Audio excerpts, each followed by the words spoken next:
pa rin patungkol sa Papal Conclave, isa na siguro sa may tuturing na simbolo ng Katolisismo ay ang St. Peter's Basilica kung saan ginaganap ang mahalagang okasyon ng simbahang Katoliko.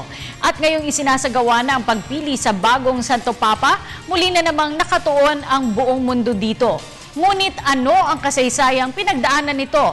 At kikilalanin din natin ang mga Santo Papa na nanirahan dito mula sa ulat ni Bianca Piedad. Halos 4 na siglo na ang isa sa mga nananatiling pinakamalaking simbahan sa mundo, ang St. Peter's Basilica. Ito ang crown jewel sa Vatican City na hinango sa pangalan ng itinuturing na unang obispo ng simbahang Katolika at isa sa mga disipulo ni Hesukristo. Nagsilbi din itong tahanan sa mga Santo Papa ng mga nagdaang siglo at nananatili magpahanggang ngayon. Ipinatayo ang late Renaissance Church ng Roman Emperor na si Constantine bilang parangal sa apostoles na si Pedro.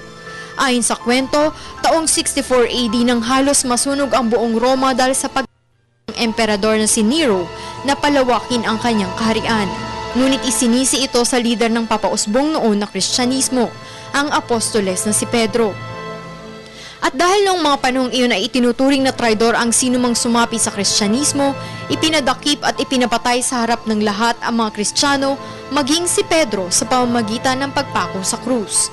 Subalit sa pabaliktad na krus ipinako si Pedro dahil ayon dito, hindi umano siya karapat-dapat na maipako tulad ng kanyang tagapagligtas. Bagamat hindi nagtatagal na mahigit 1 dekada ang termino ng Papa noong Middle Ages, may mga nagtagal na mahabang panahon sa Vatican sa kontemporaryong panahon. Gaya ni Pope Pius IX, John Paul II, Leo XIII, Pius VI, Adrian I, Pius VII, Alexander III, Saint Sylvester I, Saint Leo I, at Urban VII. Subalit may mga hindi rin nagtagal ng kahit 1 buwan bunsod ng kondisyon sa kalusugan at pagkamatay.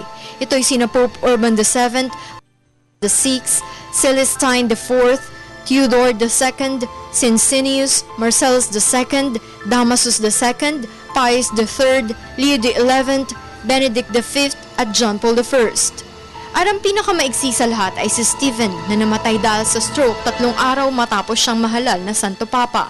Subalit hindi ito inilagay sa listahan ng mga papa dahil hindi nito naabutan ang pagkilala sa kanyang pontificate. Para sa Telebisyon ng Bayan, Bianca Piedad.